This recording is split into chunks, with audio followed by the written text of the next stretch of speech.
코로나19가 발생했을 때 중국 후베이 성 우한 도매주로 분류된 바이러스는 S그룹입니다. 그리고 그 다음에 V그룹이 신천지교회를 중심으로 해서 발행됐고요. 그 이태원 클럽, 강릉사 최근에 발현되고 있는 코로나19 바이러스의 지금 유형은 GH 형인데 이게 일단 유럽에서 발현돼서 미국에서 유행을 하고 있는 그런 바이러스죠. 3월, 4월에 이제 해외에서 이제 한국으로 많은 사람들이 들어오면서 그 당시 바이러스가 유행되는 게 아닌가 싶은 상황입니다. 네. 그러면 코로나19의 변형 바이러스, GH형 바이러스가 지금 방역당국이 퍼지고 있다고 분석하고 있는데 전문가들의 얘기를 들어보겠습니다. 코로나 바이러스가 RNA 바이러스여서 전이가 좀 더 잘 되는 거예요. DNA 바이러스보다는 G형 변이가 보니까 스파이크 단백질이라고 세포에 침투할 때 쓰는 단백질 부위의 변이다. 그래서 좀 더 침투가 잘 된다. 근데 감염력은 바이러스 하나로만 결정되는 건 아니고 얼마나 접촉을 잘하는지, 많이 하는지, 마스크를 썼는지 이런 여러 가지가 다 이제 엮여 있잖아요. 네. 근데 주로 유럽이나 미국 마스크 열심히 안 쓰잖아요. 전파가 굉장히 빠를 수밖에 없는 거죠. 이어서? 그렇지만 이제 우리도 보면 이태원발 이후부터는 환자를 찾고 나면 이미 감염 전파가 뭐 3차, 4차까지 돼 있는 상태고. 왜냐면 하필이면 G형이 유행할 때 훨씬 더 접촉도 많았기 때문에 지금 뭐 G형이 유행한다고 해도 방역 수칙을 잘 지키고 접촉을 줄이면 지금보다는 훨씬 감염력을 떨어뜨릴 수 있습니다. 결국에는 방역 수칙을 잘 지키고 나도 지키고 남도 잘 지켜야지 코로나19가 퍼지는 걸 촛불을 좀 조금은 막을 수 있을 텐데 이 방역 수칙 중에 하나가 마스크를 잘 쓰는 거죠. 그런데 한 커피숍에서 마스크를 써달라고 직원이 요구를 했더니 손님이 욕설을 했다는 신고가 접수가 됐어요. 대구에서 벌어진 일입니다. 대구 한 커피숍에 남성 2명이 들어가서 주문을 하는데 직원하고 무슨 말을 하면서 밖을 가리키는 과정이 나왔고요. 근데 갑작스럽게 이제 바닥에 침을 뱉고 이제 나가버렸습니다. 그래서 이제 이 상황이 뭔가 했더니 직원들한테 이제 바깥에 있는 차에 마스크가 있다는 얘기를 했고 그 과정에서 이제 뭐 욕을 하고 침을 뱉은 거라서 이제 그 매장에 있는 그 직원들이 왜 뭐 욕을 하시냐 이렇게 얘기를 하면서 사실 그 당시에 일했던 아르바이트들이 사실 해코지 당할 수 있어서 무서웠다 이런 상황이라고 합니다. 그러니까 말하자면은 갑작스럽게 뭔가 중간에 상황이 벌어진 것 같습니다. 중간에서 침도 뱉고 이런 상황이기 때문에 사실 이 외에도 지하철이나 버스에서 비슷한 일이 벌어지고 있거든요. 네. 지난 5월 21일부터 대중교통 이용할 때는 마스크를 꼭 써야 됩니다. 근데 이제 100여 명이 이를 거부해가 수사를 받았고 이 중에서 56명이 폭행이나 상해를 저질렀다고 합니다. 정부에서는 마스크를 꼭 써야 하는 곳에서 안 쓰면 과태료를 물릴 수도 관련법을 바꾸기로 했다고 하고요. 오염시에서 마스크를 안 쓰는 것 자체에 대해서는 손해배상도 청구할 방침으로 합니다. 이제는 필요한 곳에서 마스크를 쓰지 않을 때는 과태료를 물 수도 그렇죠. 있는 지금 상황이 되고 있습니다. 역학조사에 협조적이지 않은 부분에 대해서 지자체가 법적 대응을 하겠다라는 얘기가 계속 나오고 있습니다. 이번엔 익산시인데요. 방역 활동에 피해를 입힌 확진자에게 구상권을 청구하기로 검토합니다. 네, 전북 익산시가 대전 74번 확진자에 대해서 이 구상권 청구를 검토하고 있다고 합니다. 이 대전 74번 확진자는 익산 4번 확진자를 지난 15일에 만난 바가 있었는데, 그러니까 익산 4번 확진자는 이제 본인이 선별진료소로 갔을 거 아니에요. 가서 뭐 여차 저차해서 이렇게 나는 확진이 된 것 같다. 그러니까 대전에서 74번 환자를 만났다는 것을 얘기를 했는데 밀접 접촉자 명단에 빠져 있는 거죠. 알고 봤더니 이 대전 74번 확진자가 이 자신의 이 역학조사가 진행되는 과정에서 자신의 이제 감염 사실을 숨겼던 겁니다. 이렇게 되니까 뭐 익산에 4번 확진자는 있는데 누굴 만났는지가 없고 그게 15일 날 만나는 건데 이 과정들이 계속 이제 뭐 지연이 됐겠죠. 25일 날 확진 판정을 받게 되거든요. 열흘간 동안 이 4번 확진자는 계속 다닐 수밖에 없었던 거예요. 이렇게 되면서 110명이 넘는 인원들을 밀접 접촉했던 것이 알려지게 됐습니다. 이렇게 되면 자연스럽게 퍼져나갈 가능성이 훨씬 더 커지는 것이기 때문에 익산시 측에서는 그동안 이 74번, 대전 74번 확진자 때문에 벌어졌던 상황들, 뭐 검사 비용이라든지 아니면 방역에 드는 인건비라든지 이런 것들을 구상권 청구할 거라고 하는데요. 그 비용을 따져보니까 한 1억 6천만 원 정도가 된다고 합니다. 아시는 것처럼 이제 감염병 예방법에 의해서 비정상적인 방법으로 역학조사를 회피하거나 방해하거나 이런 사람들에게는 2년 이하의 징역이나 2천만 원 이하의 벌금까지도 물릴 수 있는 상황입니다. 방역 활동을 방해한 자를 줄이는 자가격리를 위반한 것도 있겠죠. 40대 남성이 격리 장소를 벗어난 뒤에 출근을 했습니다. 맞습니다. 이 광주에서 자가격리 대상자인 40대 남성이 주거지에 접촉을 한 건데요. 광주 72번 확진자인 접촉자로 분류가 돼서 5일부터 자가격리 대상자로 통보가 됐습니다. 그런데 이 그 자가격리 앱 설치를 거부를 하는 거예요, 이 남성이. 그래서 계속해서 이제 방역 당국이 전화를 해서 집에 머물고 있는지 확인을 했는데 이날 오전 11시 반쯤에 전화를 해보니까 운전을 하고 있는 것이 이제 발견이 된 겁니다. 그래서 남성에게 자가격리 중인데 운전을 하면 안 된다, 나가면 안 된다라고 안내를 했더니 아니 나는 이틀 전에 실시한 검사에서 음성이 나왔는데 왜 밖에 나가면 안 되느냐라면서 이제 전화를 끊어버린 겁니다. 네. 그래서 방역 당국이 급하게 이제 광산구가 경찰에 이탈 사실을 알리고 이제 협조를 요청을 해서 다행히 이 남성을 그날 오후 2시에 이제 찾을 수 있었는데요. 이 남성이 말씀하신 것처럼 사업장에 있었던 거니까 출근을 해서 일을 하고 있었던 거예요. 그래서 일단은 보건당국은 고발을 하고 이 남성에 대해서 그리고 일단은 그 생활치료시설에 입소를 시키거나 아니면 그 안심밴드를 착용을 시켜서 이 남성이 어디를 가고 어디를 누구를 만나는지 좀 이렇게 판단을 명확하게 할 수 있는 방법을 강구할 예정입니다. 네. 광주에서 72번 확진자의 접촉자로 분류가 돼서 자가격리 대상이 됐는데 자가격리 앱을 설치하는 것도 거부하고 결국에는 자가격리 수칙을 어기고 본인의 사업장에 있었던 이 남성의 얘기까지 해보겠습니다. 정말 이 코로나19 예측 불가능하네요. 뭐 어떻게 바이러스가 바뀔지도 모르겠고 지역 감염과 해외 유입의 기세가 어떻게 바뀔지도 모르는 상황에서 저희가 하루하루를 보내고 있네요. 참 힘이 듭니다. 다음 사건 넘어가겠습니다.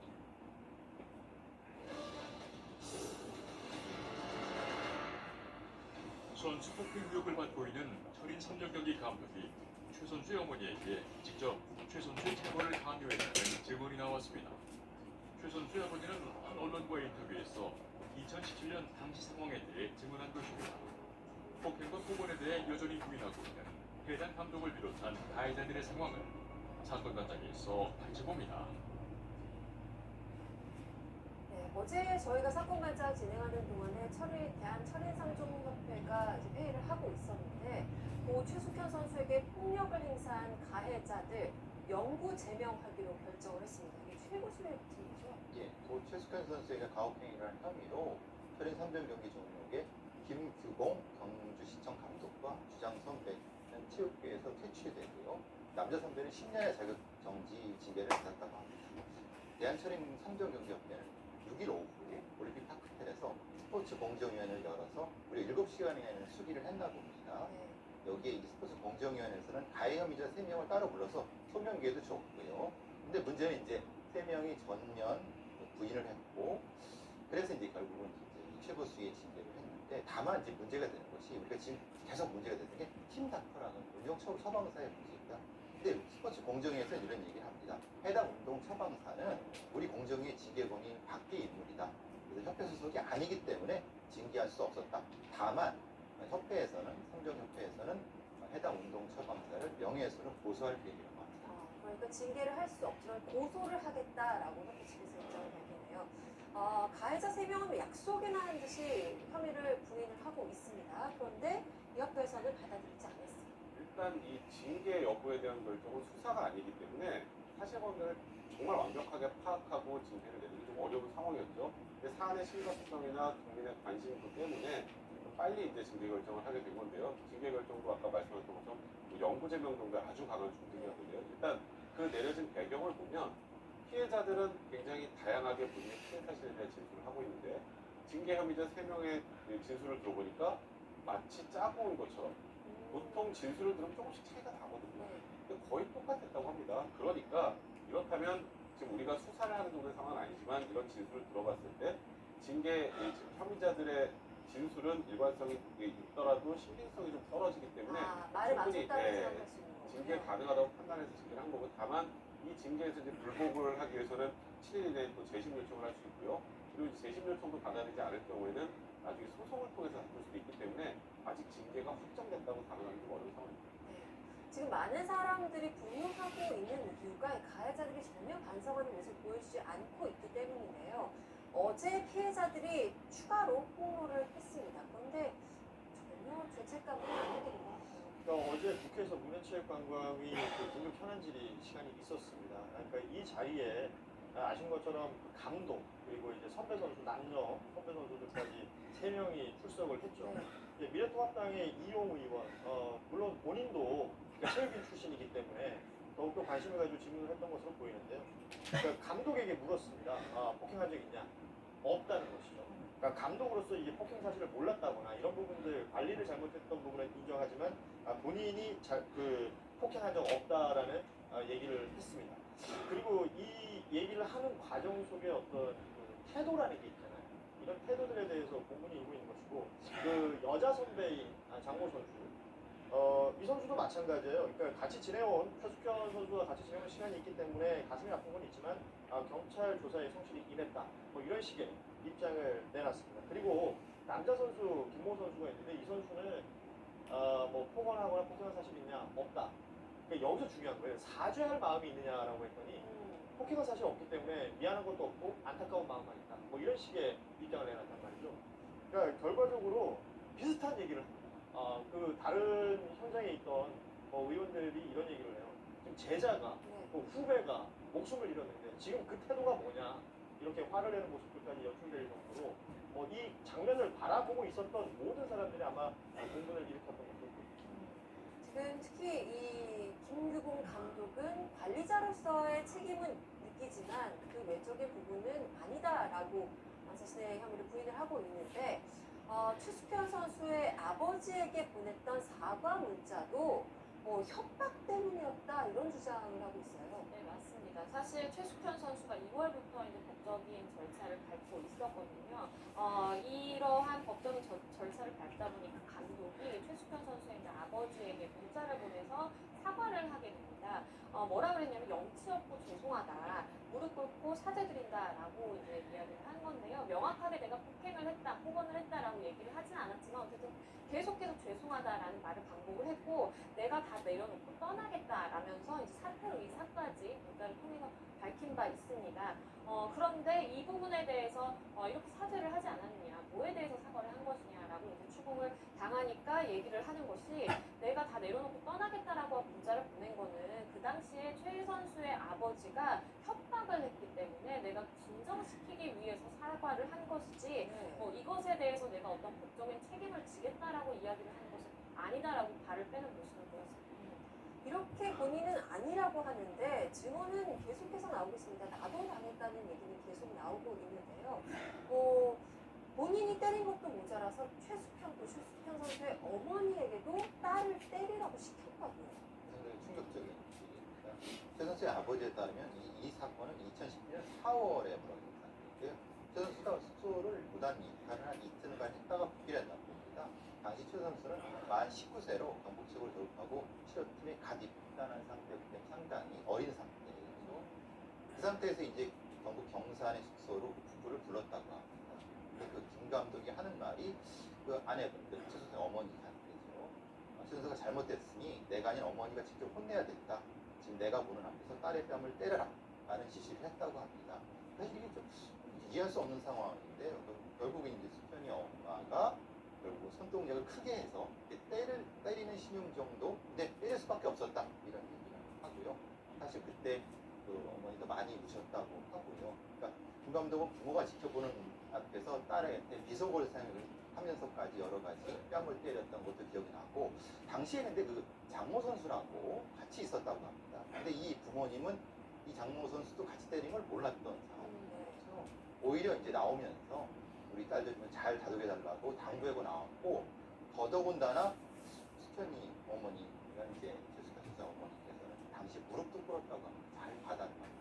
지금으로 봐서 사실 피눈물 나는 일이 있었죠. 지금 이 가해자 3명은 협회에서 징계가 일단 내려진 상태인데 이른바 팀닥터는 어떻게 해야 될까요?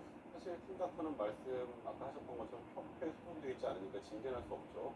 일단은 최숙현 선수 측에서 고소를 이미 해놨었기 때문에 한국일보 단독 보도에 따르면 지금까지 이 운동 처방 사람들을 많이 씁니다. 운동 처방사 이 아니 씨 같은 경우에는 잠적했다고 알려졌었는데 일단 경찰에 출석해서 조사를 받았던 것으로 알려졌습니다. 일단은 경찰 조사 과정에서 이 최수현 선수에 대한 폭행 혐의는 인정했다라는 게 보도 내용인데요.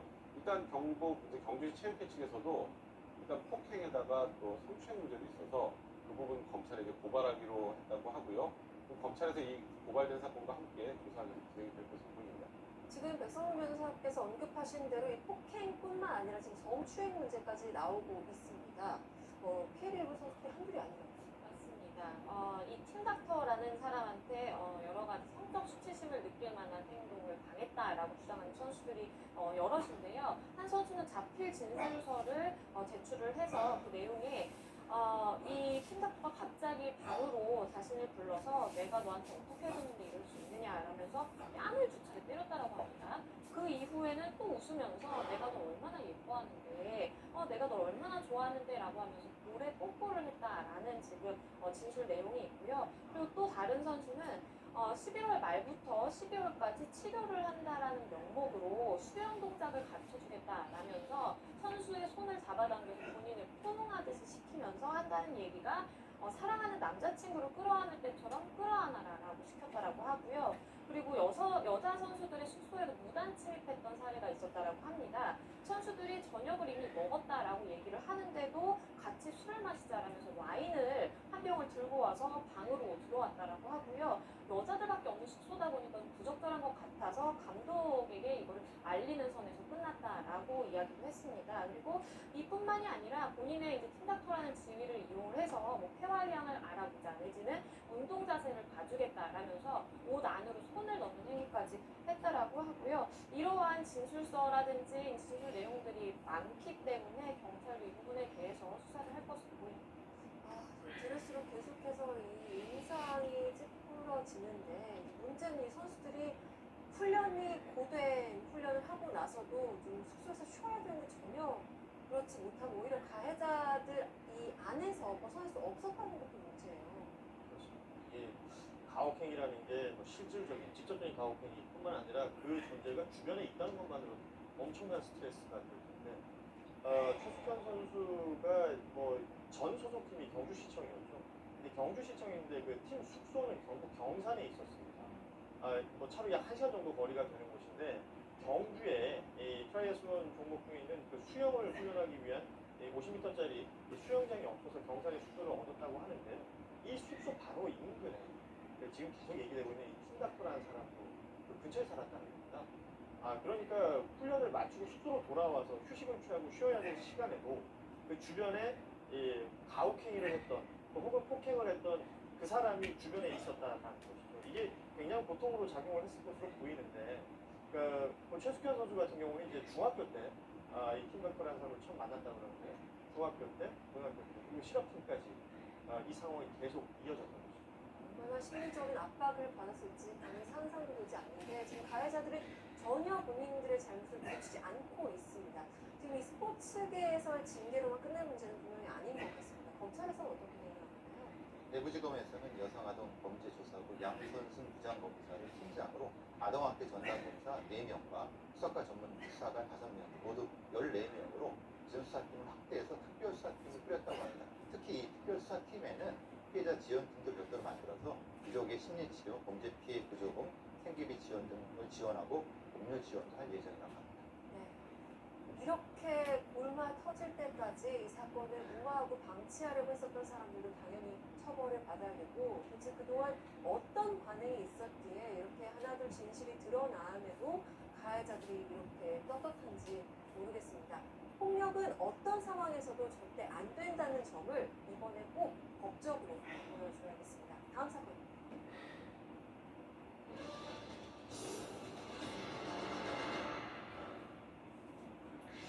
13살 중학생 아들이 양육비를 지급하지 않은 친아버지를 직접 고소하기로 했습니다. 중학생은 어머니와 이혼한 뒤 연락을 두절하고 양육비를 지급하지 않은 아버지에 대해 아동학대로 수사해달라는 내용의 고소장을 작성한 것입니다. 양육비를 주지 않은 아버지를 처벌할 수 있는 것인지 사건 단장에서 짚어봅니다. 중학생 소년이 자신의 친아버지를 처벌해달라라면서 직접 고소를 했습니다. 무슨 사연일까요? 네, 뭐 중학생이라고 합니다만 이제 올해 중학교 1학년이에요. 김군이라는 소년이 주인공인데, 그러니까 이 아버지가 어렸을 때부터 보면 일주일에 한 번 정도 집에 들어오는 뭐 가정에 아주 그 소홀한 모습을 계속해서 보였다고 합니다. 그런데 이런 와중에도 그뭐 할아버지나 할머니는 아버지 편을 계속해서 드는 그런 어떤 가정 환경이었는데, 어느 날 이 아버지가 어머니를 폭행하는 장면을 이 김군이 목격하는데요. 이러면서 굉장히 충격을 받았던 것으로 보이고요. 그 이후에 이 아버지는 집을 나가버리고 계속해서 연락이 되지 않습니다. 그러다가 2016년도에 이 집을 나간 이후에 그 이혼까지 이어지게 되는데, 이혼할 때도 뭐 이 아버지는 나타나지도 않았다고 해요. 그리고 나서 그 이후에 들려왔던 소식이 아버지 재혼 소식이 들려요. 뭐 왜냐면 그 어머니나 자신을 돌보거나 뭐 양육비나 이런 것들이 전혀 없었던 상황에서 들려온 소식이 재혼 소식이었고, 다른 여성하고 가정 꾸린 다음에 뭐 사는 거 보니까 그 여성의 명의로 되어 있는 외제차를 몰고 다니죠. 뭐 골프도 뭐 대회까지 나갈 정도로 이렇게 즐기고 있었다고 하는데, 양육비 받은 적 한 번도 없었고, 또 연락이 끊긴 이후에 찾아온 적도 없었기 때문에 그 면접 교섭권이라고 하잖아요. 그것도 전혀 지킨 적이 없었다는 거죠. 양육비도 받지 않고 어머니 혼자 아이 둘을 키웠습니다. 경제적인 부담이 만만치 않았을 것 같은데. 맞습니다. 이 김군의 어머니는 두 가지를 동시에 하면서 김군과 김군의 동생을 홀로 양육을 했어야만 했는데요. 교육비를 부담을 할 수가 없어서 아이들을 학원을 못 보내고 이 교육방을 보내고 했다고 합니다. 그리고 실제로 학원비뿐만이 아니라 여러 가지 각종 요금들이 연체가 돼서 집에 도톡장이 늘 날라왔다라고 하고요. 그래서 이제 김군이 어머니와 함께 올해 3월에 양육비 문제를 논의하러 아버지를 찾아가게 됩니다. 그래서 아버지의 주소를 알아서 이제 어머니와 함께 가서 이제 찾아갔더니 아버지가 사는 집 주소를 어떻게 알고 찾아왔느냐라면서 이 모자를 문전박대를 하고요. 그리고 집에 초인종을 눌렀다라는 이유로 이 김군의 어머니를 주거침해 문제로 이제 고소까지 하게 됩니다. 그래서 결국에는 이 어머니가 너무 생계가 어려워지다 보니까 김군의 아버지를 상대로 양육비를 지급하라라고 이제 소송을 제기하기도 했고요.